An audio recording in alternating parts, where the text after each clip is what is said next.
Hi everyone, welcome to my channel and this is Pratima Singh. Guys, हमने जो है पूरी एनसीईआरटी प्रैक्टिस के थ्रू कवर कर ली है। बस कुछ टॉपिक रह गए थे तो उन्हें मैं नोट्स के फॉर्म में लाई हूँ, क्योंकि अब टाइम कम बचा है तो मैं उनको नोट्स के रूप में करा दूँगी। प्रैक्टिस में आपका टाइम बर्बाद होगा। और इसके अलावा आप एनसीईआरटी जो प्ले लिस्ट हमने बना रखी है उसको पक्का जो है चेक करें, रिवीजन करें। आपको जो हमने पूरी एनसीईआरटी वहाँ पर प्रैक्टिस में ही कवर करवा दी है। बस थोड़े से ये टॉपिक छूट गए थे जो कि मैं इन नोट्स के ज़रिए आज मैं इसे कंप्लीट कर दूँगी। एनसीईआरटी प्लेलिस्ट पक्का रिवाइज करें, उससे आपको बहुत ज़्यादा फ़ायदा होने वाला है। ज़्यादा मैं कुछ नहीं कहूँगी। आप पात्रता की परीक्षा देने जा रहे हैं, वो भी वर्ग 2 की, तो उसमें जो है एनसीईआरटी से अच्छा कंटेंट आपको कोई नहीं दे सकता है। और मैंने पूरी एनसीईआरटी जो है कवर करा रखी है अपनी प्रैक्टिस में। और जो थोड़े से टॉपिक बच रहे थे तो आज मैं नोट्स के फॉर्म में ले आई हूँ, वो भी मैं अभी एक्सप्लेन कर दूँगी। और आप हमें टेलीग्राम में ज्वाइन कर लें, क्योंकि ये पीडीएफ मैं टेलीग्राम में डाल दूँगी, तो आप वहाँ से इसको ले सकते हैं। आप इसको वहाँ से अवेल कर सकते हैं पीडीएफ इसकी। तो नोट्स आपको जो है लिखने नहीं पड़ेंगे, वहाँ से पीडीएफ लेके आप ये भी रिवाइज कर लेंगे। तो एनसीईआरटी आपके लिए काफ़ी बेनिफिशियल होने वाली है, तो इसको करना बिल्कुल मत भूलना। प्लस हमने कुछ इम्पोर्टेंट अनुच्छेद दे रखे हैं इसी एनसीईआरटी प्ले लिस्ट में, उसको भी लगा रखा है। तो आप वो अनुच्छेद पक्का देख लीजिए, वेरी वेरी इंपॉर्टेंट है, उन्हीं में से ज़्यादातर आएंगे आपकी। तो चलिए शुरू करते हैं। यदि कहीं पर राइटिंग की प्रॉब्लम हो तो मैं सारा कुछ एक्सप्लेन करूँगी, इसीलिए एक्सप्लेन करूँगी सारा कुछ। तो वहाँ से आप मेरे एक्सप्लेनेशन से वहाँ से आप उसका मतलब निकाल लेंगे। तो चलिए शुरू करते हैं, फटाफट ले लेते हैं टाइम आपका बिना बर्बाद किए हुए ज़्यादा। सबसे पहला क्या है कि भारत में जो है लिंग अनुपात क्या है? प्रति 1000 लड़कों पर 919 लड़कियां हैं। कितनी है? 1000 लड़कों पर 919 लड़कियां हैं। और कहीं कहीं पर ये संख्या कितनी है? 850 है, और 800 से भी नीचे चली गई है। आगे देखते हैं। लिंग और धर्म पर आधारित विभाजन दुनिया भर में है, जाति पर आधारित सिर्फ भारत में है। देख लीजिए, सिर्फ भारत में है। अगर पूछता है जाति पर आधारित विभाजन कहाँ कहाँ है, तो सिर्फ भारत में है जाति पर आधारित, जबकि लिंग, धर्म, नस्ल, इन सब पर दुनिया भर में आपको विभाजन मिल जाएंगे। इन जो है, और जो लिंग, धर्म और नस्ल, इन सब पर आधारित दुनिया भर में मिलेंगे, लेकिन भारत में सिर्फ भारत ही ऐसा देश है जहां जाति पर आधारित विभाजन आपको देखने को मिलते हैं, सामाजिक विभाजन। आगे देखते हैं। 2011 की जनगणना के अनुसार क्या है? अनुसूचित जनजातियां 8.6% हैं। कितनी? यहाँ लिख देते हैं। अनुसूचित जनजातियां 8.6% हैं, और अनुसूचित जातियां ये कितनी है? 16.6% है। यानी कि अनुसूचित जनजातियां एसटी जो है, एसटी है 8.6, और एससी कितना है? 16.6 है।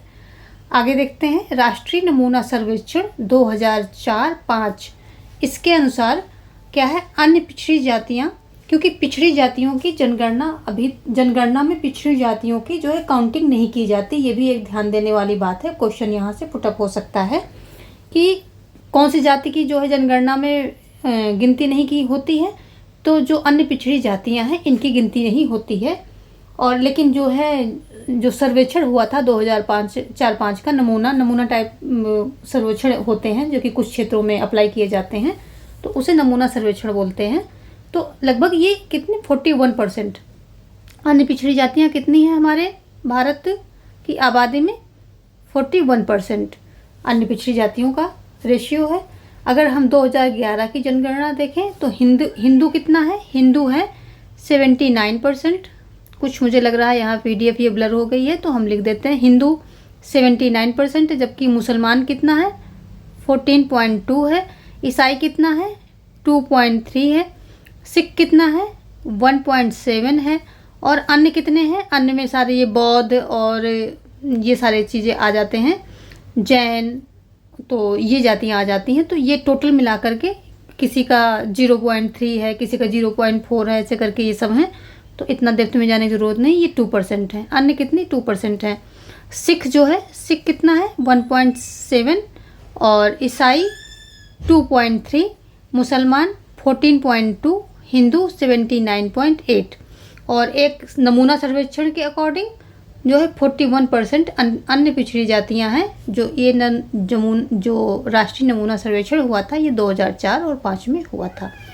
ठीक है। और 11 की जनगणना के अनुसार ये हिंदू, मुस्लिम, ईसाई, सिख और अन्य का बता दिया। और 11 की जनगणना के अनुसार ही ये अनुसूचित यानी कि एसटी और एससी इनका भी है। एससी का है 16.6 और किसका है एसटी जो है वो 8.6 है। यहाँ तक जो है आप लोगों का हो गया होगा। आगे देखते हैं। ज्योतिबा फूले, महात्मा गांधी, अंबेडकर और पेरियार स्वामी नायकर, ये सब क्या थे, राजनेता भी थे और समाज सुधारक भी थे। तो इन्होंने जातिगत भेदभाव मुक्त समाज बनाने की कोशिश की। तो ये नाम पूछे जा सकते हैं आपसे, ऑप्शन में दिया जा सकता है। तो आगे देखते हैं। बोलीविया, लातिनी अमेरिका यानी कि लेटिन जो है अमेरिका, लेटिन अमेरिका, तो उसको हिंदी में लातिनी अमेरिका बोलते हैं। तो जो बोलिविया है ये लातिनी अमेरिका का एक गरीब देश है। सरकार ने कोचबम्बा, नाम यहाँ लिख देते हैं, कोचबम्बा, इधर लिख देते हैं कोचबम्बा। ये जो तो कोचबम्बा शहर में जलापूर्ति यानी कि जो जल की आपूर्ति की जाती है, इसके अधिकार क्या किए इन्होंने, एक बहुराष्ट्रीय कंपनी को बेच दिए। क्योंकि इनका जो एक गरीब देश है, तो जैसे कोई देश कहीं से उधार वगैरह लेता है, जो इंटरनेशनल ये होते हैं संगठन होते हैं, तो इन पे फिर इनको प्रेशराइज किया जाता है कि ठीक है अपने देश में ये नीति लागू करो, ये नीति लागू करो, या ये जो है आप ये कानून लेकर के आओ। तो इन पे जो अंतर्राष्ट्रीय जो संगठन थे वहाँ से प्रेशर बनाया गया कि आप जो है जलापूर्ति का काम बंद कर दो और ये बहुराष्ट्रीय कंपनियां करेंगी।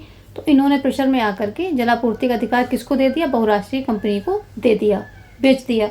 और इस कंपनी ने क्या किया, 4 गुना, ये देखिए 4 गुना इजाफा कर दिया पानी की कीमत में सीधे 4 गुना इजाफा कर दिया। जिसके चलते क्या हुआ कि 2000 की जनवरी में, यानी सन 2000 में जनवरी में श्रमिकों ने मानवाधिकार कार्यकर्ता जो थे और उनके समुदाय के जो नेता थे, इन सब ने क्या गठबंधन करके एक सफल हड़ताल की और कंपनी के साथ करार को वापस जो है लेने पे मजबूर कर दिया सरकार को। और सरकार ने फिर क्या जलापूर्ति दोबारा नगर पालिका को सौंप दी। तो ये नगर पालिका के द्वारा की गई जलापूर्ति सस्ती थी, लोग उसको अफोर्ड कर सकते थे। और लातिनी अमेरिका जैसा गरीब देश और ये बहुराष्ट्रीय कंपनी द्वारा बेचे जा रहे पानी को इतना महंगा नहीं ले सकती थी, तो इन्होंने मिलकर हड़ताल किया। और इस आंदोलन को क्या कहते हैं, बोलिविया जल युद्ध। ये काफ़ी बड़ा आंदोलन था। तो यहाँ पे हमने शॉर्ट में आपको एक फैक्ट की तरह बता दिया है। तो इसे क्या बोलिविया जल युद्ध के नाम से जाना जाता है। क्वेश्चन आ सकता है बोलिविया जल युद्ध कहाँ हुआ था, तो ये कहाँ हुआ था, लातिनी, हिंदी में उसको लातिनी बोलते हैं, लातिनी अमेरिका में हुआ था। यह इसका आंसर होगा। थोड़ी सी स्टोरी जाननी जरूरी होती है ताकि आप उसको रिलेट कर सकें। आगे देखते हैं। अब हम यहाँ पर देखेंगे संघीय व्यवस्था। क्या देखेंगे, थोड़ा सा संघीय व्यवस्था के बारे में जान लेते हैं, जो कि ज़रूरी है अपने देश की भी और जो है बाहर की जो वर्ल्ड है इनमें भी थोड़ा जो मेन चीज़ें हैं वो क्या है। हालांकि दुनिया के 193 देशों में से केवल 25 में संघीय शासन व्यवस्था है। सिर्फ जो हमारे 193 देश हैं दुनिया के, उसमें सिर्फ कितने में, 25 में, 25 में संघीय शासन व्यवस्था है। लेकिन इन देशों में 40% कितनी, 40% जो है जनसंख्या रहती है। दुनिया के अधिकार बड़े देश जो है, दुनिया के जो है अधिकतर बड़े देश हैं, वहाँ संघीय व्यवस्था है। क्योंकि एकात्मक व्यवस्था से वहाँ पर जो है चीज़ें बनती नहीं। वहाँ पर क्या होता, विभिन्नताएं होती हैं, अलग अलग तरह की समुदाय होते हैं, संस्कृति होती हैं। तो एकात्मक व्यवस्था से उनकी बात बनती नहीं, संघीय व्यवस्था से ये बातें संभल जाती हैं। तो कितने, सिर्फ लगभग 25 जो है देश में क्या है, शासन व्यवस्था संघीय है, लेकिन यही जो 25 संघीय शासन व्यवस्था है, इनमें लगभग दुनिया की 40% जनसंख्या रहती है, क्योंकि ये देश बड़े हैं और बड़े देशों में ही संघीय व्यवस्था आमतौर पर देखने को मिलती है। तो ये फैक्ट हो गए संघीय व्यवस्था। आगे संघीय शासन व्यवस्थाएं आमतौर पर कितने प्रकार की होती हैं? 2 प्रकार की होती हैं। कौन कौन सी? 2 या अधिक स्वतंत्र राष्ट्रों को साथ लाकर एक बड़ी इकाई गठित की जाती है, जिसमें कि राष्ट्र आते हैं। जैसे हमारा देश संघीय है, लेकिन संघीय शासन व्यवस्था पर आधारित है, लेकिन क्या है कि हमारे अपने देश में क्यों किया गया? क्योंकि हमारे जो हैं बहुत सारी विभिन्नताएं हैं, बहुत समुदाय हैं, बहुत सारी भाषाएं हैं, इसलिए हमें संघीय शासन व्यवस्था अपनाना हमारे लिए फ़ायदेमंद हुआ। क्योंकि हम संस्कृत भाषा इस सब के आधार पर राज्यों का गठन कर दिया, ताकि वो अपनी संस्कृत भाषा को के अकॉर्डिंग अपना काम कर सके, रह सकें, और साथ में हमारी जो है देश की अखंडता भी बनी रहे। तो ऐसे ही क्या होता है कि कुछ जैसे 2 या 2 से राष्ट्र एक साथ आ जाते हैं। और ये क्यों आते हैं? क्योंकि ये एक नया रास्ता खोलते हैं डेवलपमेंट का और अपना सुरक्षा का। इन सब नज़रिए से, इन सब बातों को ध्यान में रखते हुए ये एक साथ आते हैं। और इस तरह की जो संघीय व्यवस्था होती हैं, इसमें क्या होते हैं, सभी प्रांत यानी कि जितनी इकाइयाँ होती हैं, यानी कि जितने राष्ट्र होते हैं, उनको समान अधिकार दिया जाता है। और क्या होता है कि प्रांत जो है केंद्र की अपेक्षा अधिक ताकतवर होते हैं। जो प्रांत होते हैं यानी कि जो इकाइयाँ होती हैं, यानी कि जो राष्ट्र होते हैं कई सारे अलग अलग, तो वो केंद्र की अपेक्षा ज़्यादा ताकतवर होते हैं। और ऐसे में अगर एग्जाम्पल देखें तो संयुक्त राज्य अमेरिका, स्विट्जरलैंड, ऑस्ट्रेलिया, ये सब इस तरह के उदाहरण में देखे जा सकते हैं। लेकिन ये मतलब ऐसा ज़रूरी नहीं कि मतलब केंद्र जो है अधिक ताकतवर नहीं होगा। जैसे कि संयुक्त राष्ट्र अमेरिका में क्या है, पहले जो है केंद्र ताकतवर नहीं था, लेकिन धीरे धीरे करके अभी केंद्र काफ़ी ताकतवर हो गया। स्वायत्तता दी गई है प्रांतों को, लेकिन फिर भी केंद्र ताकतवर बन चुका है। तो वो धीरे धीरे समय के साथ, मतलब बेसिक फंडा इसका यही है कि केंद्र जहाँ पर बहुत सारे राष्ट्र मिलकर के एक क्या करते हैं, संघीय व्यवस्था का निर्माण करते हैं, तो वहाँ पर केंद्र ताकतवर होता नहीं है, लेकिन समय के साथ साथ, ज़रूरतों के साथ साथ धीरे धीरे जो है इवैल्यूएशन से केंद्र जो है ताकतवर बन जाता है। जैसे कि अमेरिका, संयुक्त राज्य अमेरिका के केस में हम यही देख सकते हैं। और आगे देखते हैं तो दूसरा क्या है, आंतरिक व्यवस्था ध्यान में रखते हुए राज्यों का गठन। जो आंतरिक अपने देश के अंदर की व्यवस्था को, विविधता जो होती है यानी कि डाइवर्सिटी जो होती है, उसको ध्यान में रखते हुए राज्यों का गठन जैसे कि अपने भारत में किया गया है। तो जो आंतरिक व्यवस्था को ध्यान में रखते हुए राज्यों का गठन करना, फिर राज्य एवं केंद्र के बीच सत्ता का बंटवारा करना, इनमें केंद्र मजबूत होता है। क्या होता है? केंद्र। ये जो केंद्र होता है ये मजबूत होता है। जैसे कि अपना भारत, एग्जाम्पल में जैसे भारत, बेल्जियम और स्पेन, ये उदाहरण ले सकते हैं। आगे देखते हैं संघ सूची। संघ सूची जो हमारे भारत की, अगर हम सूचियों की बात करें तो ये कुछ मेन सब्जेक्ट हैं जो कि सीधे सीधे एग्जाम में पूछे जाते हैं, इसलिए मैंने यहाँ पर लिख दी हैं। तो इनको आप थोड़ा सा अच्छे से देख लीजिए। क्या क्या है संघ सूची में? क्या आता है? प्रतिरक्षा, विदेशी मामले, बैंकिंग, संचार और मुद्रा जैसे मामले आते हैं। और पूरे देश में क्या होता है, इन मामलों में पूरे देश में एक तरह की नीति की आवश्यकता होती है, इसलिए जो है संघ सूची इस पर सरकार बनाकर पूरे देश में जो है इसको लागू करती है। आगे देखते हैं राज्य सूची। राज्य सूची के कुछ खास विषय, इन्हीं में से पूछा जाएगा, बाहर से नहीं पूछा जाएगा। बस ये 5-5, 6-6 हमने दिए हैं, और इन्हीं में से सब सब्जेक्ट वैसे बहुत हैं, बहुत सारे हैं, आपने पढ़े होंगे, लेकिन जो पूछे जाएंगे आपको सब्जेक्ट दे दिया जाएगा ये किस सूची में है, तो इन्हीं में से आ जाएंगे। थोड़ा इसको ध्यान से पढ़ लीजिए। पुलिस, व्यापार, वाणिज्य, कृषि और सिंचाई जैसे स्थानीय महत्व के विषय राज्य सूची में दे दिए गए हैं। ठीक है।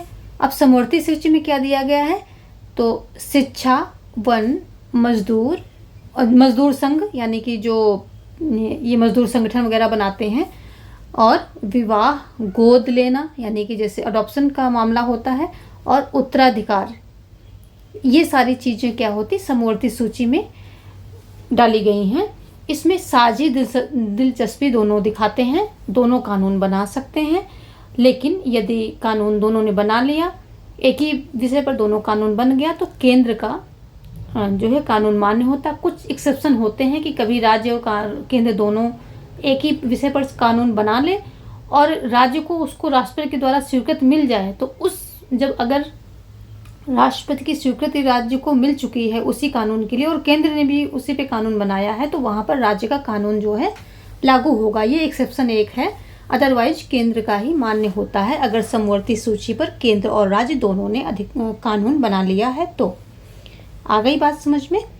आगे देखते हैं। अवशिष्ट सूची की बात करें तो अवशिष्ट सूची में क्या आ जाता है?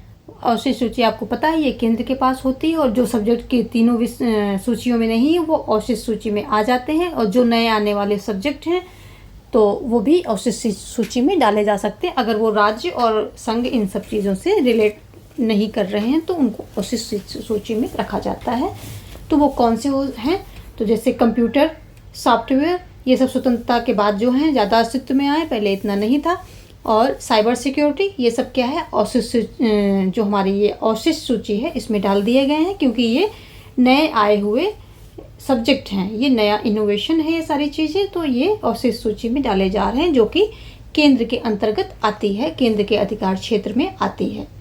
आगे देखते हैं जो है असम, क्या है? असम, नागालैंड, अरुणाचल प्रदेश और मिजोरम। कितने राज्य हुए? असम, नागालैंड, अरुणाचल प्रदेश और मिजोरम, ये 4 राज्य हुए। तो क्या है इनका? अपने विशिष्ट सामाजिक एवं ऐतिहासिक परिस्थितियों के कारण भारत के संविधान के प्रावधान जो है के तहत, जो भारत के संविधान में क्या अनुच्छेद 371 के प्रावधान के तहत क्या किया गया? इनको विशेष शक्तियों का लाभ उठाने दिया जाता है, यानी कि ये विशेष शक्तियों का अधिकारों का लाभ उठाते हैं, यानी कि इनको कुछ अलग से स्वायत्तता दी गई है क्योंकि इनकी जो है रहन सहन, इनकी परिस्थितियाँ, ऐतिहासिक परिस्थितियाँ एवं सामाजिक परिस्थितियाँ बिल्कुल भिन्न हैं। हमारे जो है एक प्रकार से सिविलाइज्ड सोसाइटी हम कह लें, जैसे कि हम लोग रह रहे हैं, तो हमसे ये काफ़ी भिन्न है, इसलिए इनको कुछ विशेष अधिकार दिए गए हैं और ये भारत के संविधान में अनुच्छेद 371 के अंतर्गत प्रावधान किया गया है। आगे देखते हैं। ये सभी चीज़ें वेरी इंपॉर्टेंट है, यहाँ आपको इजी लग रही है पर पेपर में यही चीज़ें आएंगी तो आपको डिफ़िकल्टी होगी आंसर चुनने में, तो इसको जो थोड़ा सा ध्यान से रिवाइज कर लेना। आगे देखते हैं। भारतीय संविधान में हिंदी के अलावा अन्य 21 भाषा हैं। इसका क्या मतलब निकल रहा है कि टोटल 22 भाषा हैं, हिंदी के अलावा। यहाँ पर क्वेश्चन थोड़ा घुमा के पूछ सकता है, तो हिंदी के अलावा कितनी है? 21 भाषाएं हैं। और अनुसूचित, जिनको इन सारी भाषाओं को अनुसूचित भाषा का दर्जा दिया गया है। इनको अनुसूचित भाषा क्यों बोला जाता है? क्योंकि इनका उल्लेख अनुसूची में किया गया है, इसलिए इनको अनुसूचित भाषा का दर्जा दिया गया, यानी कि इनको अनुसूचित भाषा कहा जाता है। क्यों? क्योंकि इनका उल्लेख अनुसूची में किया गया है। आगे देखते हैं। 2011 की जनगणना के अनुसार 1300 से ज़्यादा अलग अलग भाषाएं मातृभाषा के रूप में बताई गई हैं। देखिए ये इम्पोर्टेंट फैक्ट है, यहाँ पर पूछ आ सकता है कि 2011 के जनगणना के अनुसार कितनी जो है मातृभाषाएं जो है रोशनी में आई हैं, तो 1300 से ज़्यादा भाषाएं आई हैं, बताई गई हैं लोगों द्वारा, क्योंकि लोगों से पूछा जाता है आप कौन सी, आपकी मातृभाषा क्या है, तो वही नोट डाउन किया जाता है, उसी से हमारा सारा ये बायोडाटा तैयार होता है। आगे क्या है? 22 भाषाओं को संविधान की 8वीं कौन सी सूची में? अनुसूची में, 8वीं अनुसूची में रखा गया है। कितनी भाषाओं को? 22 भाषाओं को। अगला है राज्य पुनर्गठन आयोग की रिपोर्ट को 1 नवंबर 1959 में लागू किया। 1956 राज्य पुनर्गठन जो आयोग है इसकी रिपोर्ट जो है 1 नवंबर 1956 1 नवंबर 1956 में लागू किया गया था। आगे देख लेते हैं। अब थोड़ा सा स्थानीय सुशासन के बारे में जो इम्पोर्टेंट पॉइंट है वो देख लेते हैं, यहाँ से क्वेश्चन पक्का आते हैं। तो स्थानीय सुशासन व्यवस्था ये क्या कहती है? ग्राम पंचायत एक तरह की परिषद है। क्या है? ग्राम पंचायत क्या है? एक तरह की परिषद है जिनमें सदस्य वार्डों से चुने जाते हैं और पंच कहलाते हैं, यानी कि ये सभी सदस्य जो वार्डों से चुने जाते हैं ये पंच कहलाते हैं। और अध्यक्ष को प्रधान कहते हैं, प्रधान जो गांव का प्रधान होता है, तो इससे अध्यक्ष को प्रधान या सरपंच कहा जाता है। इनका चुनाव गांव अथवा वार्ड में रहने वाले सभी वयस्क लोग करते हैं। ठीक है, आगे देखते हैं। ग्राम पंचायत का बजट पास करने और कामकाज की समीक्षा के लिए साल में कम से कम 2 या 3 कितनी 2 या 3 बार बैठक करनी होती है। वैसे ये होती नहीं है, लेकिन ऐसा जो है कानून है, ऐसा प्रावधान है, तो ये आपको याद रखना है। कई ग्राम पंचायतों को मिलाकर पंचायत समिति का जो है गठन होता है। इसे मंडल या प्रखंड स्तरीय पंचायत कहते हैं। क्या क्या कहते हैं? जो पंचायत समिति होती है तो ये मंडल या प्रखंड स्तरीय पंचायत कहते हैं इसको। ये जो है 3 स्तरीय जो है ढांचा तैयार किया गया था, तो ये मिड में पड़ता है, मध्य का है ये। उसके ऊपर सबसे पहले जो है ग्राम पंचायत हो जाती है, फिर ये मंडल या प्रखंड स्तरीय पंचायत हो जाती है, और फिर क्या होता है, ये जिला के लेवल पे आ जाती हैं। तो जिले की सभी पंचायत समितियों, जो पंचायत समितियां हैं, यानी कि ये वाली जो कई ग्राम पंचायतों को मिलाकर क्या बनता है, पंचायत समिति बनती है। और चाहे उसे पंचायत समिति कह लो, और चाहे मंडल कह लो, चाहे प्रखंड स्तरीय पंचायत कह लो, कुछ भी कह लो, ये सब एक ही है ना। ये यहाँ से यहाँ तक, यहाँ से लेके यहाँ तक सब एक ही है। तो क्या होता है, कई ग्राम पंचायतों को मिलाकर पंचायत समिति बनती है। और जिले की जितनी भी, एक जिले की, तो एक जिले की सभी पंचायत समितियों को मिलाकर, यानी कि ये पंचायत समितियां हो गई ना, इनको मिलाकर के क्या बनता है, जिला परिषद बनता है। क्या बनता है, जिला परिषद का गठन होता है। तो ये त्रिस्तरीय ढांचा है हमारी जो है पंचायत, स्थानीय निकाय का या स्थानीय जो सरकार है उसका। अगला देखते हैं, जिला परिषद में उस जिले के लोकसभा, देखो ये वेरी वेरी इंपॉर्टेंट है, क्वेश्चन बहुत बार पूछा जाता है और ये ज़्यादातर लोगों के नॉलेज में नहीं होता है, क्योंकि इसका जिक्र कहीं जल्दी से होता ही नहीं है। तो क्या है, जिला परिषद में उस जिले के लोकसभा तथा विधानसभा के लिए चुने गए सांसद और विधायक तथा जिला स्तर की संस्थाओं के कुछ अधिकारी भी सदस्य के रूप में होते हैं। देख लीजिए, जो उस जिले से चुने गए सांसद होते हैं, सांसद यानी कि जो संसद में जाते हैं, संसद के मेंबर होते हैं, और उस जिले से जो है चुने हुए मतलब जिले से चुने हुए विधायक, यानी कि जो विधानसभा में जाते हैं। तो लोकसभा तथा विधानसभा के लिए चुने गए क्या, सांसद और विधायक, तथा जो जिला स्तरीय कुछ संस्थाएं होती, उनके भी कुछ अधिकारी जो है इसके सदस्य होते हैं। किसके सदस्य होते हैं, जिला परिषद के। तो कभी आ जाए कि जिला परिषद में जो है लोकसभा और स्थानीय संस्थाओं के और विधानसभा के सदस्य नहीं होते हैं, तो वो सेंटेंस गलत हो जाएगा, होते हैं। ठीक है, आगे देखते हैं। अधिकारी, जिला परिषद का प्रमुख इस परिषद का राजनीतिक प्रधान होता है। जो जिला परिषद का प्रमुख होता है वो इस परिषद यानी कि जिला परिषद का राजनीतिक प्रधान होता है। ठीक है, अब हम थोड़ा सा नगर पालिका के बारे में मेन पॉइंट देख लेते हैं। नगर पालिका एवं नगर निगम दोनों देखेंगे और इसका अंतर भी समझेंगे कि नगर पालिका और नगर निगम में अंतर क्या है। तो जो शहरों में नगर पालिका होती है, क्या शहर यानी कि जो छोटे शहर, नॉर्मल शहर होते हैं, बहुत ना बड़े होते हैं ना बहुत छोटे हैं, मतलब शहर की गिनती में आने से लेकर के और मध्यम स्तरीय तक, यानी कि काफ़ी थोड़ा एक ठीक ठाक आकार जिनका होता है, तो उनमें क्या होता है, नगर पालिका बनती हैं।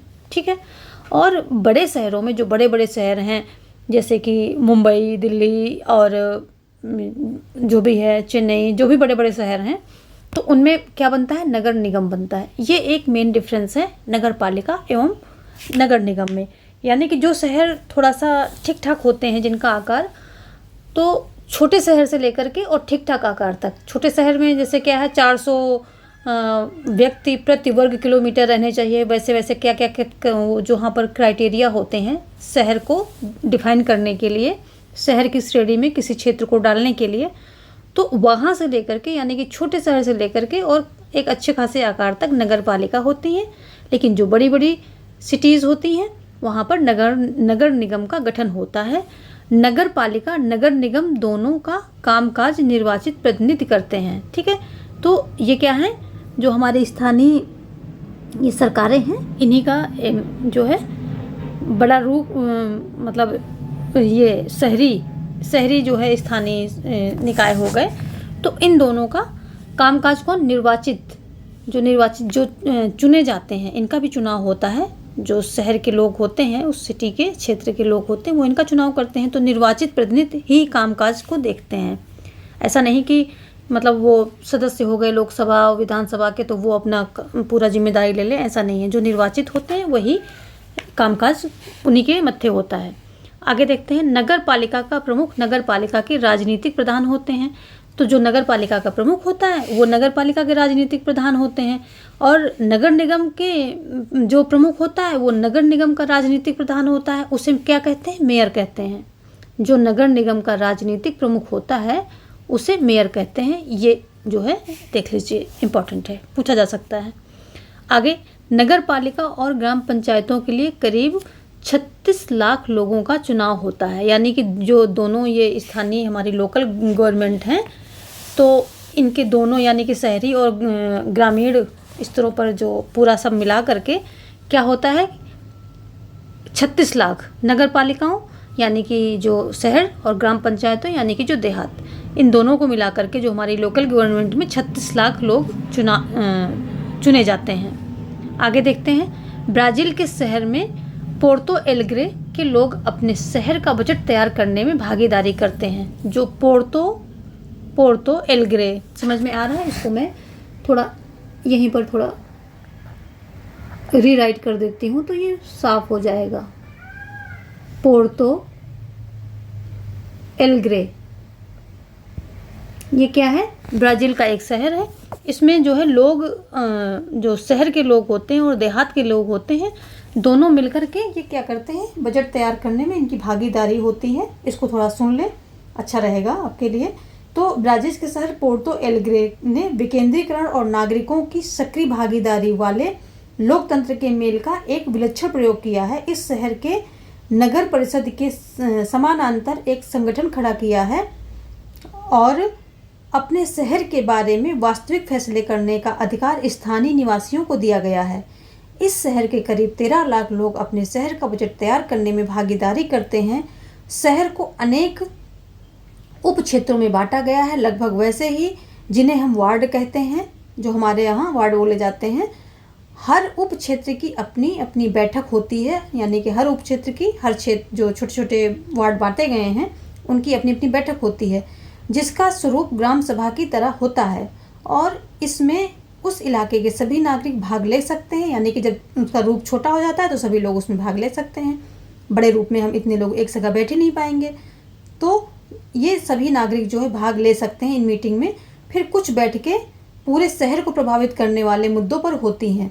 तो कुछ कुछ बैठकें क्या होती हैं, शहरों में भी होती हैं, ताकि उसमें शहर के मुद्दे उठाए जा सकें, शहर के हिसाब से बजट तैयार किया जा सका है, और उसमें शहर का कोई भी नागरिक भाग ले सकता है। यानी कि ग्रामीण क्षेत्रों में ग्रामीण नागरिक भाग लेंगे, शहर क्षेत्रों में शहरी नागरिक जो है भाग लेगा। इसमें शहर के बजट पर चर्चा होगी, जो शहर में मीटिंग हो रही हैं उनमें शहर के बजट पर चर्चा होगी। इसके बाद प्रस्तावों को नगर पालिका के सामने पेश किया जाता है, जो अंतिम फैसला लेती है। अब ये सारे ग्रामीण और शहरी दोनों के जो चर्चाएं हुई हैं और अलग अलग क्षेत्रों में जो निर्णय हुए हैं, तो इन सभी क्षेत्रों के निर्णय जो है नगर पालिकाओं के सामने रखे जाते हैं, और वो फिर नगर पालिका क्या है, सबको मिला जुला करके एक अंतिम फैसला लेती है। तो ये सब जो है इस साल जो है हर साल फैसले लेने में इस प्रक्रिया में लगभग कितने 20 लाख लोग हिस्सा लेते हैं। इस तरीकों को अपनाने से यह सुनिश्चित हो गया है कि बजट को सिर्फ अमीर लोगों की बस्तियों में ही खर्च नहीं किया जाएगा। अब सभी गरीब बस्तियों तक बसें जाती हैं और पुनर्वास का इंतजाम किए बगैर भवन निर्माता झुग्गी वालों को उजाड़ नहीं सकते हैं। तो ये जो है इतना अच्छी वहाँ व्यवस्था की है कि मतलब शहर के लोगों की, देहात के लोगों की, सबकी बात वहाँ तक पहुँचाई जाती है, और पैसे सिर्फ शहरों में नहीं बल्कि देहातों में भी बराबर खर्च किए जाते हैं। और वहाँ ये नियम है कि अगर भवन पहले उनको दो झुग्गी वालों को, जो झुग्गी में रह रहे हैं, उसके बाद उसको उजाड़ो। तो ये जो है आपके आसपास के जो अंतर्राष्ट्रीय राजनीति है थोड़ा आपको नॉलेज होना चाहिए, और आपकी बुक में दिया गया है तो इसके बारे में आपको तो पक्का पता होना चाहिए। और अपने देश में भी कहा है, ऐसी व्यवस्था जो है केरल के कुछ इलाकों में ऐसे प्रयोग किए गए हैं, वहाँ आम लोगों ने बस्तियों के विकास की योजना तैयार करने में भागीदारी की है। तो केरल अपने जो है देश का काफ़ी अच्छा राज्य है, और अच्छे अच्छे कामों में इसकी गिनती दुनिया के अन्य देशों के साथ होती है। तो केरल जो है गर्व है अपने देश का, यहाँ पर काफ़ी अच्छे जो है प्रयोग किए जाते हैं, नागरिकों को ध्यान रखा जाता है, बहुत अच्छी हर चीज़ में आगे है कुल मिलाकर के। तो ये हो गई ब्राज़ील के शहर के बारे में थोड़ी सी जानकारी, आपने स्टोरी सुन ली है और थोड़ा सा कॉन्सेप्ट समझ में आ गया। आगे देखते हैं, अमेरिका के नागरिक अधिकार आंदोलन कब 1945 से लेकर के 1968 तक रहा। ये क्या है, नस्ल आधारित भेदभाव मिटाना इस आंदोलन का उद्देश्य था। क्या उद्देश्य था, नस्ल आधारित भेदभाव मिटाना। और जो अश्वेत शक्ति आंदोलन, यानी कि ये तो क्या था, नस्ल आधारित भेदभाव मिटाना। तो इसमें क्या था, नागरिक जो है अपने अधिकारों के लिए, जो एफ्रो एशियाई या जो अश्वेत थे, वो अपने नागरिक अधिकारों के लिए जो है आंदोलन कर रहे थे। लेकिन 1966 से लेकर के 1975 के मध्य बीच में अश्वेत शक्ति आंदोलन किया गया, यानी कि जो अश्वेत थे वो अपनी शक्ति के लिए आंदोलन कर रहे थे। इसमें क्या था कि Tommy Smith and John Carlos Afro अमेरिकी धावक थे, यानी कि ये अफ्रीका के थे। और जब कभी इन्होंने क्या है कि उसके अमेरिका में जाकर के बस गए होंगे अपने काम धंधे के चक्कर में, तो वहाँ पर क्या था कि ये एफ्रो अमेरिकी कहलाए जाते हैं और ये धावक थे। और इन्होंने क्रमशः जो है, जैसे टॉमी ने क्या स्वर्ण जीता और जॉन कार्लोस ने कांस्य पदक जीता था। और मैक्सिको सिटी में हुए ओलंपिक मुकाबले में इन्होंने ये जो है स्वर्ण और कांस्य पदक जीते थे। और ये जो है इन्होंने क्या था कि जब इनको वो प्राइज के लिए बुलाया गया तो वहाँ ये काले ग्लव्स पहन करके, मुट्ठी बांध करके, एक हाथ ऊपर करके और गर्दन को नीचे करके ये खड़े हो गए और अमेरिका का राष्ट्रगान चल रहा था। तो ये इन्होंने अपनी जो है किसकी शक्ति, अश्वेत शक्ति को वहाँ पर दर्शाया और अमेरिका में हो रहे भेदभाव के खिलाफ पूरी अंतर्राष्ट्रीय कम्युनिटी का इन्होंने ध्यान खींचा था। तो ये हुआ। और 2000 आगे देखते हैं, तो ये इसके पीछे कहानी है, लेकिन ये आ सकता है। टॉमी स्मिथ और जॉन कार्लोस एफ्रो अमेरिकी धावक थे, स्वर्ण पदक और इन्होंने जीता था। और किसका, जो अमेरिका में हो रहे हैं उसके बारे में, भेदभाव के बारे में इन्होंने पूरी अंतर्राष्ट्रीय कम्युनिटी का जो है क्या किया था, ध्यान खींचने की कोशिश की थी। जब जो है प्राइज समारोह हो रहा था इनका, ये जो प्राइज़ दिया जा रहा था उस समय। आगे देखते हैं 2005 में सैन होज स्टेट यूनिवर्सिटी, जहां इन दोनों ने पढ़ाई की थी, तो दोनों की मूर्ति लगवाई थी उसी सैन होज स्टेट यूनिवर्सिटी में। आगे देखते हैं, उसी में क्या है, कांस्य और ओलंपिक तो स्मिथ और कार्लोस ने लिए थे, लेकिन रजत पदक जो है जीतने वाले ऑस्ट्रेलियाई धावक कौन थे, पीटर नॉर्मन। इन्होंने पुरस्कार समारोह में अपनी जर्सी यानी कि जो इनकी जो ड्रेस थी उस पर मानवाधिकार का बिल्ला लगाकर इन दोनों का समर्थन किया था। यानी कि 3 लोग जीते थे धावक में, तो 2 तो एफ्रो अमेरिकी थे, इन्होंने अपने लिए आवाज़ उठाई थी। वहाँ पर आवाज़ क्या उठाई थी, मतलब प्रदर्शन किया था, मूक प्रदर्शन। लेकिन जो पीटर नॉर्मन थे ये श्वेत थे, ये अश्वेत नहीं थे।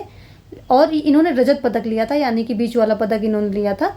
तो फिर क्या हुआ, इन्होंने इन दोनों का समर्थन करते हुए अपनी जर्सी पर क्या किया था, मानवाधिकार का बिल्ला लगाकर समर्थन, इन दोनों का समर्थन किया था, क्योंकि वो मानवाधिकार का क्या ध्यान खींचना चाहते थे कि देखो इसमें कुछ करो, यहाँ मानवाधिकार का हनन होता है। तो ये चीज़ें, और फिर इनको जो है इस सब के लिए इनको तीनों को जो है पनिशमेंट भी दिया जाता है, उनको खेलने टीम से निकाल दिया जाता है, किसी को 2 साल के लिए रिस्ट्रिक्ट कर दिया जाता है। तो वो चीज़ें तो होनी ही थी। आगे देखते हैं, उत्तरी आयरलैंड और नीदरलैंड दोनों ईसाई बहुल देश हैं, दोनों में ईसाई लोग रहते हैं। तो जो ये प्रोटेस्ट और कैथोलिक खेमे में बटे हुए हैं, ये जो है दोनों देश जो है नीदरलैंड और आयरलैंड, उत्तरी आयरलैंड, ये दोनों क्या है, प्रोटेस्टेंट और कैथोलिक, इन दोनों खेमे में बटे हुए हैं। अब उत्तरी आयरलैंड में क्या है, उत्तरी आयरलैंड में 53% प्रोटेस्टेंट है और 44 जो है रोमन कैथोलिक है। आयरलैंड क्या है, ये जो रोमन कैथोलिक हैं ये क्या कह रहे हैं कि जो आयरलैंड गणराज्य है इसके साथ मिलने की मांग कर रहे हैं। क्या है, आयरलैंड जो है, मान लिया ये जो है देश आयरलैंड है और इधर जो है अमेरिका और ये सब चीज़, ये सारे देश हैं। तो ये उत्तरी आयरलैंड जो है, उत्तरी आयरलैंड ये किस में है, ग्रेट ब्रिटेन में ये मिला हुआ है, ये ग्रेट ब्रिटेन का हिस्सा है। इसमें जो है ये इसके संयुक्त जो राज्यों का संगठन है उसकी ये एक इकाई है। तो इसमें क्या है, इस उत्तरी आयरलैंड में 53% प्रोटेस्टेंट हैं और 44% क्या है, कैथोलिक हैं।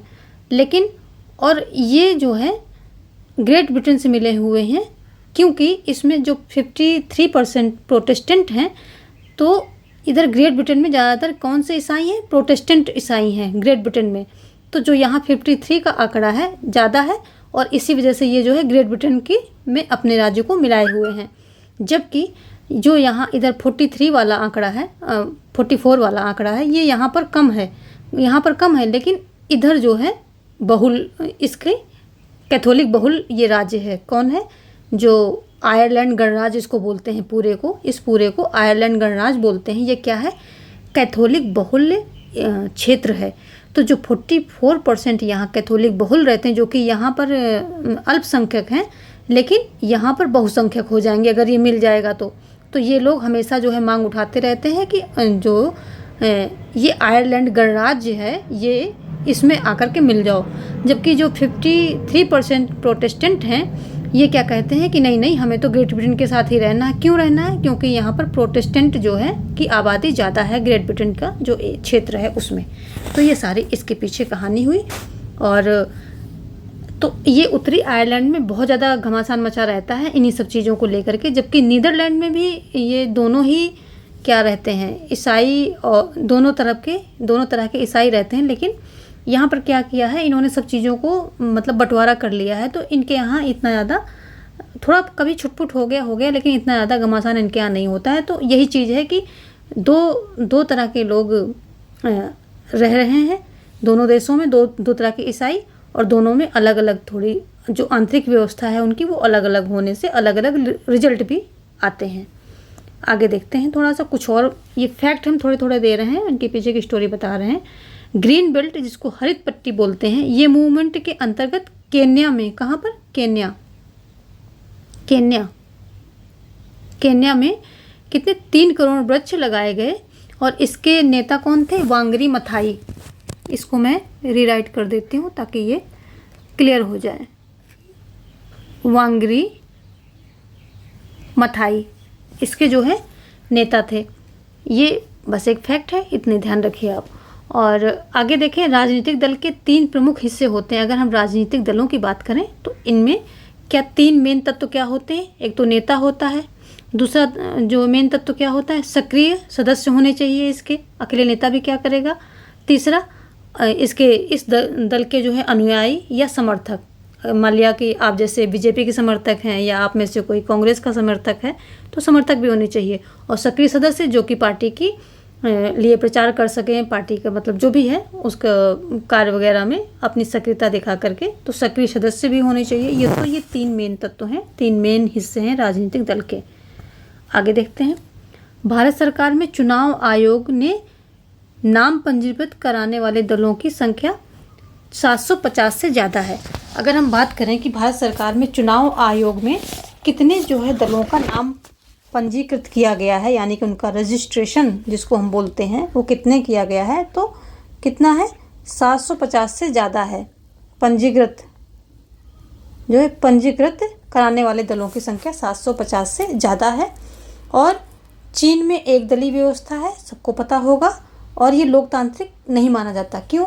क्योंकि जब तक मतदाताओं को चुनने जो है सरकार चुनने की स्वतंत्रता ना हो, जब तक वहाँ मतलब क्या उसको बोलते हैं कि सभी लोगों को, देश के सभी लोगों को जो है चुनाव में खड़े इलेक्शन लड़ने की स्वतंत्रता ना हो, तो उसे लोकतांत्रिक कैसे कहा जा सकता है। वहाँ पर आप पार्टी तो बना सकते हैं, लेकिन मंजूरी किससे लेनी पड़ेगी, जो है मंजूरी जो वहाँ कम्युनिस्ट पार्टी है उससे लेनी पड़ेगी। तो कुल मिलाकर के कोई फिर इंटरेस्ट भी नहीं लेता है, और ना ही कोई दल बनाता है, ना ही वहाँ बहुत ज़्यादा दल हैं। जो 1-2 दल हैं वो भी कम्युनिस्ट पार्टी के समर्थन में ही हैं। तो वहाँ पर एक ही पार्टी की सरकार रहती है, और तो इसे लोकतांत्रिक नहीं माना गया है। और जो अमेरिका और ब्रिटेन में 2 दलीय व्यवस्था है, सबको पता है। इन दो हैं तो और भी दल, लेकिन 2 ही जो हैं मेन दल हैं दोनों देशों में। 2 दल जो है मेन है, वही उलट पलट के कभी ये कभी वो आते रहते हैं। और भारत में क्या है, भारत में बहुदलीय व्यवस्था है। जैसे कि अभी बात की हमने, 750 से ज़्यादा जो है पार्टियों के दलों के नाम जो हैं चुनाव आयोग में पंजीकृत हैं। और लेकिन इनमें क्या होता, पंजीकरण तो करवा लेते हैं, रजिस्ट्रेशन तो हो जाता है, लेकिन मान्यता इनको कुछ वहाँ क्राइटेरिया सेट किया गया है, उसके आधार पे इनको मान्यता मिलती है। तो मान्यता का क्राइटेरिया क्या है वो देख लेते हैं, वो इम्पॉर्टेंट है, वहाँ से क्वेश्चन पक्का पूछे जाते हैं। तो ये जो है ऐसा नहीं कि मैं ये एमपी टेट का एग्ज़ाम पास है उसी के लिए ज़रूरी है, ये इतने इम्पॉर्टेंट फैक्ट हैं कि ये जो मतलब चयन परीक्षा होगी, चाहे वर्ग 1 की हो चाहे वर्ग 2 की हो, उसमें भी ये इक्वली इम्पॉर्टेंट हैं। ये इतने इम्पॉर्टेंट हैं, इसमें अंतर्राष्ट्रीय राजनीति भी है, इसमें आपके आसपास के देशों के भी हैं, इसमें जो है जो मेन देश शक्तियाँ हैं उनके बारे में भी बताया गया है। तो ये बहुत ही इम्पॉर्टेंट नोट्स हैं। तो आप किसी भी लेवल की टीचिंग की जो है तैयारी कर रहे हैं तो ये नोट्स आप पक्का अपना पीडीएफ से जा कर के रिवाइज कर लीजिएगा और इनको पक्का अपने दिमाग में रख लिए। तो मान्यता प्राप्त दलों की हम बात कर लेते हैं। क्या है क्राइटेरिया? जब कोई पार्टी राज्य विधानसभा के चुनाव में पड़े कुल मतों का 6% यानी कि 6% या उससे अधिक हासिल कर लेती, मिनिमम क्राइटेरिया क्या है 6%, उससे अधिक कर ले तो और भी अच्छी बात है। और फिर दूसरा क्या है कि कम से कम 6% जो है उसका क्या है, कुल पड़े मतों का 6% उसके पास होना चाहिए, यानी कि वो 6% हासिल कर ले और कम से कम 2 सीटों पर जीत दर्ज कर ले, यानी कि 6% उसको मत मिले कम से कम और 2 सीट भी मिले, तब क्या होगा कि तो वो अपने राज्य के राजनीतिक दल के रूप में मान्यता मिल जाती है। तब उस पार्टी को अपने राज्य में राजनीतिक दल के रूप में मान्यता मिल जाती है। ये तो हो गया अपने राज्य के अंदर ही मानने वाली बात, मान्यता प्राप्त करने वाली बात हो गई। क्या है 6% कुल पड़े वोटों का 6% जो है वोट उसको मिले और 2 सीटों पर जीत, तो ये राज्य के अंदर मान्यता प्राप्त होने की क्राइटेरिया हो गया।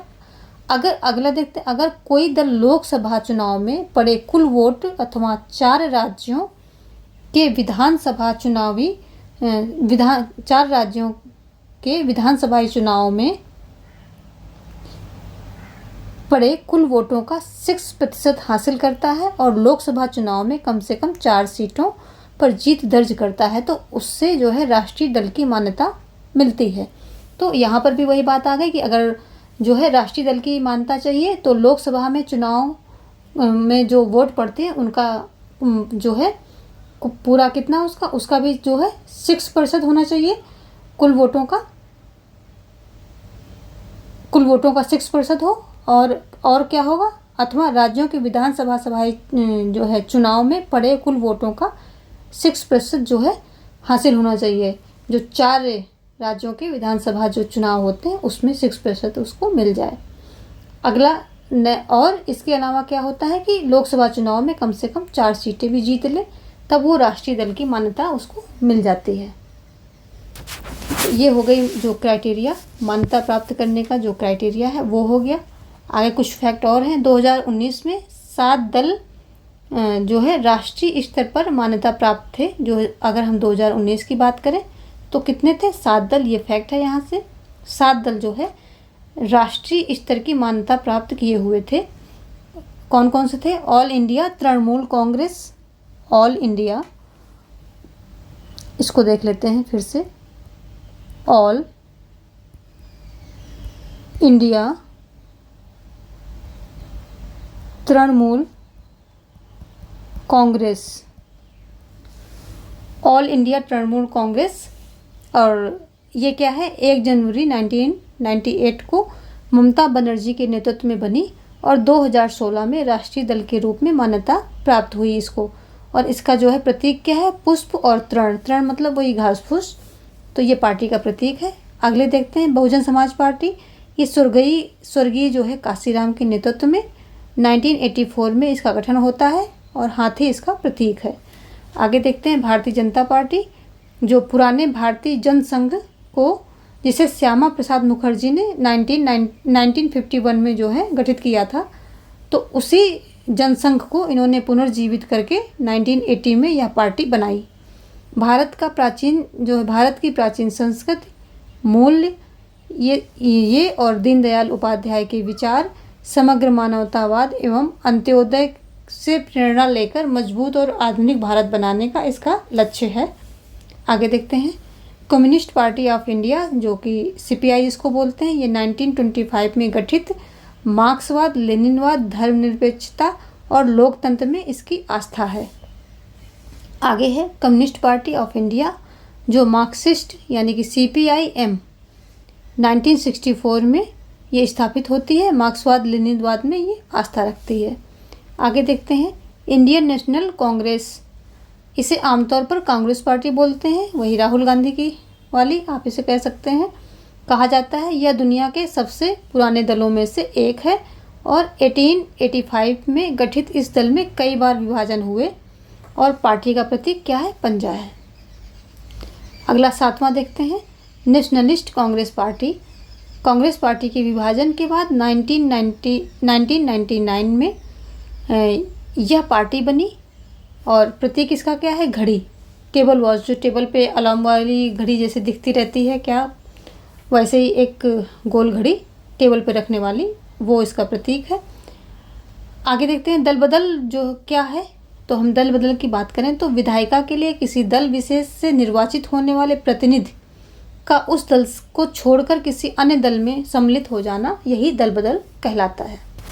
आगे देखते हैं 1984 के कर्नाटक सरकार ने पल्पवुड लिमिटेड नाम से एक कंपनी बनाई। इस कंपनी ने यूकेलिप्टस के पेड़ लगाने शुरू किए कागज़ की लुगदी तैयार करने के लिए। और फिर क्या हुआ, आगे क्या होता है कि जो है कागज़ की लुगदी तैयार करने के लिए ये कंपनी ने जो है क्या किया, यूकेलिप्टस के पेड़ लगाने शुरू कर दिए। और फिर जब यूकेलिप्टस के पेड़ लगने लगे तो लोगों ने क्या किया कि कित्तिको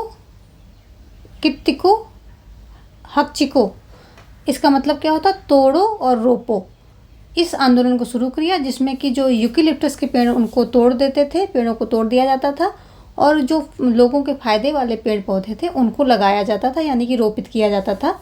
तो ये आंदोलन के जरिए इन्होंने ये काम जो है शुरू किया। आगे हम देख लेते हैं जो बोलिविया का एक हमने पहले केस देखा था कि जहाँ पर जो जल युद्ध आंदोलन करके जो बोलिविया का जल युद्ध करके हमने देखा था। तो उसमें क्या है कि ये जो फेडेकोर जो है संगठन था, इसमें इंजीनियर, पर्यावरणवादी और स्थानीय जो कामकाजी लोग, ये सभी इस फेडेकोर संगठन के अंतर्गत शामिल थे। और इसे क्या किया था, सोशलिस्ट पार्टी ने समर्थन दिया था, जो वहाँ की सोशलिस्ट पार्टी थी। तो इस संगठन के अंदर जितने लोग शामिल थे, हर वर्ग के, व्यवसाय के लोग इसमें इस फेडेकोर के अंदर शामिल थे। तो इन्होंने जो है क्या किया था कि जो वहाँ की सोशलिस्ट पार्टी थी उसने समर्थन दिया था। और फिर क्या हुआ कि 2006 में बोलिविया ने इस पार्टी ने सत्ता हासिल की। जो बोलिविया में इलेक्शन होते हैं तो 2006 में इसी पार्टी ने सत्ता पर जो है अपनी सत्ता पर अपना जो है वो क्या वहाँ की सत्ता को हासिल कर लिया।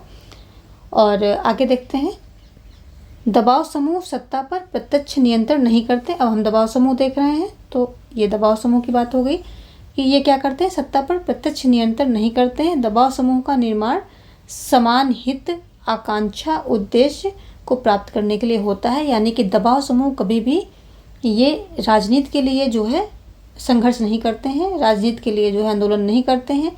ये क्या करते हैं, जो सामान्य हित होते हैं, सामाजिक हित होते हैं, लोगों के हित होते हैं, उनकी उद्देश्य, उनकी आकांक्षाओं को लेकर के ये आगे बढ़ते हैं और सरकार पर दबाव बनाते हैं। और कभी भी ये अपने सदस्यों को या जो उनका खुद नेता होता है वो कभी भी ये राजनीति में सत्ता हासिल करने का इनका ना मकसद होता है, ना ही ये कभी सत्ता हासिल करते हैं।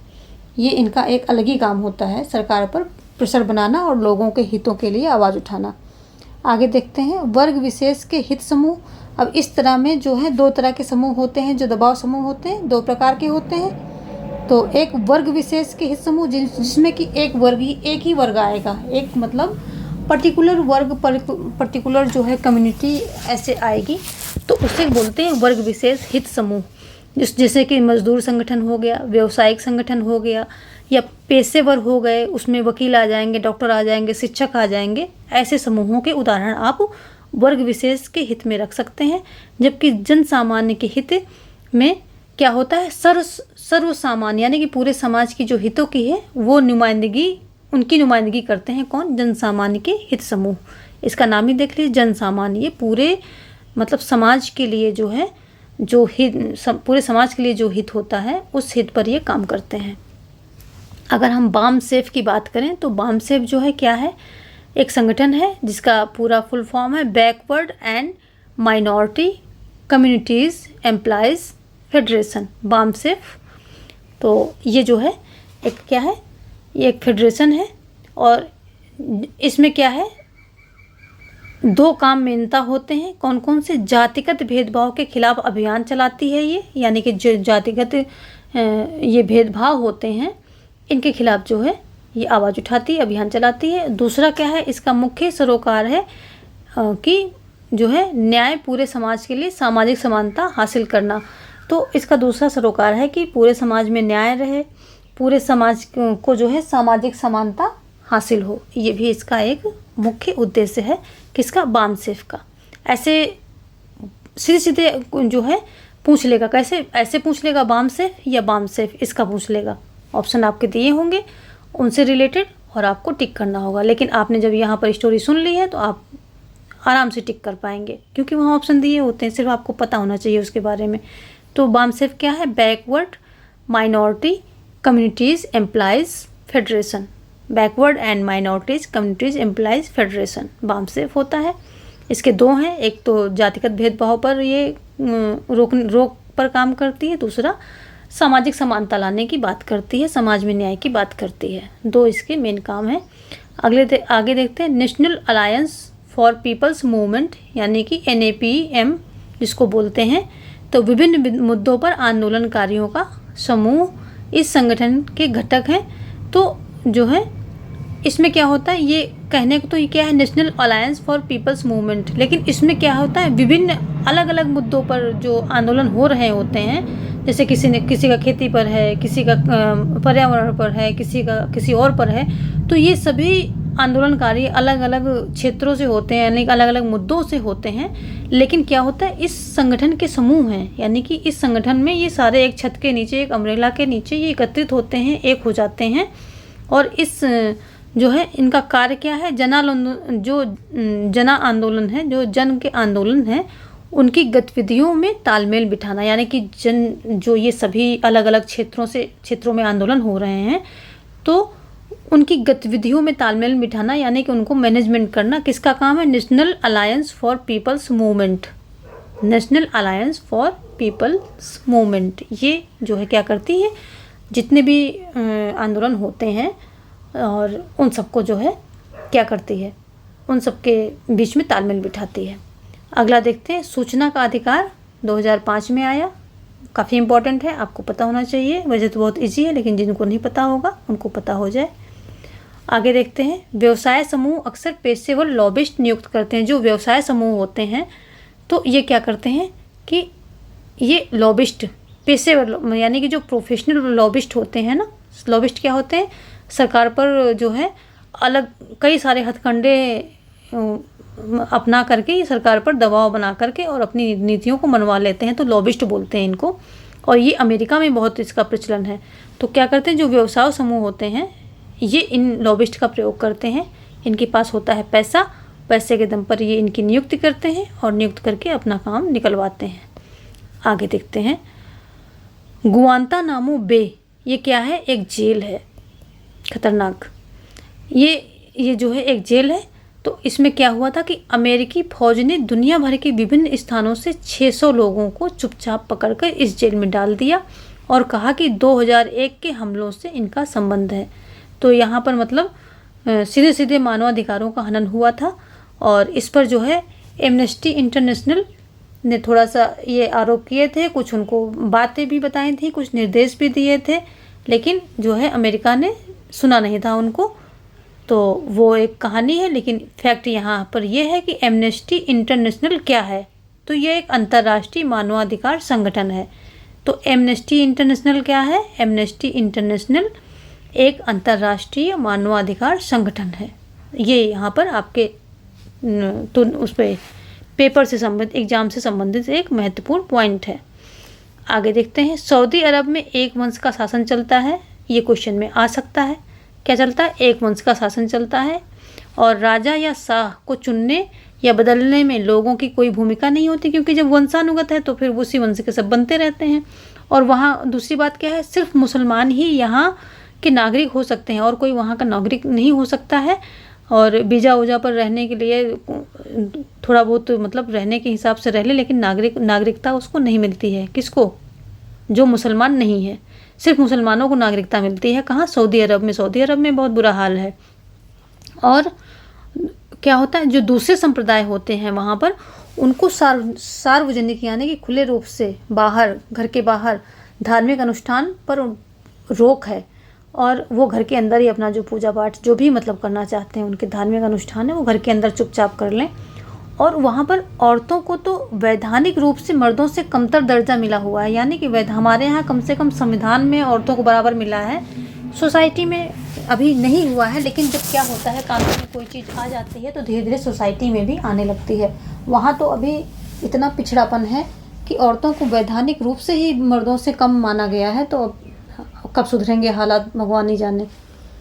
आगे देखते हैं, अधिकार क्या होते हैं, ये क्वेश्चन बन सकता है। तो अधिकार वो होता है कि जो अधिकार किसी व्यक्ति का अपने लोगों से और अपने समाज से और अपनी सरकार से दावा है। तो अधिकार वो होता है, क्या होता है, अपने लोगों यानी कि आप अपने परिवार में अपने अधिकारों का दावा कर सकते हैं, अपने समाज में अपने अधिकारों का दावा कर सकते हैं और जो है सरकार से अपने अधिकारों का दावा कर सकते हैं। तो ये अधिकार होते हैं। आगे एक और फैक्ट है, सब हम इम्पोर्टेंट फैक्ट लेकर के आए हैं, बाकी सारी चीज़ें हमने कट कर दी हैं। देखते हैं, सलमान रुश्दी की पुस्तक सेनेटिक वर्सेस, क्या है इनकी पुस्तक का नाम? सेनेटिक वर्सेस इनकी पुस्तक का नाम है। तो इसको जो है प्रतिबंधित कर दिया। क्यों कर दिया? क्योंकि इसमें जो है इसमें ऐसा माना गया है कि पैगंबर मोहम्मद के बारे में अनादर का भाव दिखाया गया है। किसके? पैगंबर मोहम्मद, जो इनके क्या बोलते हैं, मोहम्मदन के, जो मुसलमानों के एक प्रकार से क्या बोलेंगे इनको, पैगंबर है यानी कि बहुत ही पूजनीय होते हैं। तो उनके बारे में अनादर का भाव उसमें दर्शाया गया है, इसलिए उसको जो है प्रतिबंधित कर दिया गया है। सलमान रुश्दी की पुस्तक, फैक्ट क्या है यहाँ पर, सलमान रुश्दी की पुस्तक सेनेटिक है या सेनेटिक वर्सेस किसकी पुस्तक है? सलमान रुश्दी की। या सलमान रुश्दी की क्या पुस्तक है? तो सेनेटिक वर्सेस है।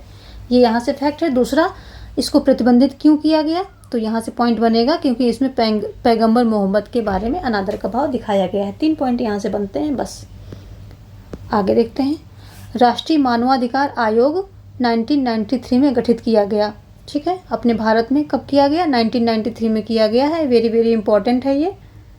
इस जो हम दे रहे हैं ये सब इम्पॉर्टेंट है, इसको 1-2 बार सब रिवाइज कर लेंगे तो सारी चीज़ें आपके माइंड में बैठ जाएंगी और पॉलिटी में आप आराम से जो है पूरा लगभग पूरे मार्क्स स्कोर करने में जो है सक्षम रहेंगे। और मेनली जो है अनुच्छेद जो दिए हैं वो बहुत ही इंपॉर्टेंट है, उनको आप पक्का देख लेना, आपको बहुत बेनिफिट मिलेगा। इन जो NCERT की प्लेलिस्ट है और जो अनुच्छेद की एक अलग वीडियो बनाई है वो तो पक्का देख लेना, क्योंकि अनुच्छेद जो है आप लोग ज़्यादा उसमें कन्फ्यूजन रहती है, गलत करते हैं, तो वो पक्का देख लेना। आगे देखते हैं, आप ज़्यादा कर सकते हैं, बहुत अच्छी बात है, पर मैं ये समझ के चल रही हूँ कि जिन्होंने पढ़ाई कम की है मैं उनके लिए ये जो है इम्पोर्टेंट चीज़ें बता रही हूँ। मैं कम पढ़ाई वालों को मतलब के हिसाब से बता रही हूँ। बाकी जिन्होंने ज़्यादा पढ़ाई की है तो वो ये भी कर लें और आगे भी कर लें, जितना ज़्यादा पढ़ लें उतना ही अच्छा है, आगे उनको चयन परीक्षा में काम आएगा। आगे देखते हैं कि राष्ट्रीय मानवाधिकार आयोग के तर्ज पर राज्यों में भी राज्य मानवाधिकार आयोग का गठन किया गया है। जैसे राष्ट्रीय स्तर पर क्या किया गया है, राष्ट्रीय मानवाधिकार आयोग का गठन किया गया है, वैसे ही राज्य स्तर पर राज्य के मानवाधिकार आयोग गठित किए गए हैं। आगे हाँ थोड़ा सा और है, ये बाद में एड ऑन किया है मैंने, क्या है, सामाजिक आर्थिक और सांस्कृतिक अधिकारों पर अंतर्राष्ट्रीय प्रतिज्ञा पत्र। प्रतिज्ञा पत्र क्या होता है? अगर उसमें जो लिखी हुई बातें हैं उनको हम मानते हैं तो क्या होता है कि हमें उस पर, हम प्रतिज्ञा पत्र पर जो बातें लिखी हैं उनको पढ़ के अगर हमने उस पर साइन कर दिया तो वो बातें हमें माननी पड़ेंगी, हमारी बाध्यता हो जाती है कि वो बातें हम मानेंगे। तो प्रतिज्ञा पत्र इसे बोलते हैं। क्या है इसमें जो है, इस सामाजिक, आर्थिक और सांस्कृतिक अधिकारों पर अंतर्राष्ट्रीय प्रतिज्ञा पत्र में क्या क्या बातें बताई गई हैं कि काम का अधिकार, यानी कि सभी जो देश हैं या जितने भी लोग हैं, ये क्या होता है कि काम का अधिकार, नागरिकों को अपने काम का अधिकार देंगे, क्योंकि काम करने के बाद ही उनकी रोजी रोटी चलेगी। दूसरा क्या है, काम करने के सुरक्षित व स्वास्थ्यप्रद, यानी कि जो स्वास्थ्य को नुकसान न पहुंचाए माहौल, ये भी होना चाहिए। सुरक्षित एवं स्वास्थ्यप्रद माहौल होना चाहिए जहां वो काम कर रहे हैं। तीसरा क्या है, समुचित जीवन स्तर जीने के अधिकार, यानी कि समुचित जीवन स्तर में क्या आ जाएगा, भोजन आ जाएगा। भोजन में पोषण वाला भोजन होना चाहिए, ऐसा नहीं कि मतलब, तो पोषण का भोजन होना चाहिए, कपड़ा होना चाहिए, मकान यानी कि शेल्टर होना चाहिए। आगे सामाजिक सुरक्षा और बीमा का भी अधिकार इनको है, तो जहाँ पर ये काम करते हैं तो इनकी सुरक्षा और कंपनी जो है इनकी बीमाओं का भी ध्यान रखेंगे, तो ये भी इनको अधिकार दिया गया है ताकि ज़रूरत पड़ने पर इनके फ्यूचर, इनकी फैमिली के लिए ये सब चीज़ें काम आ जाएं।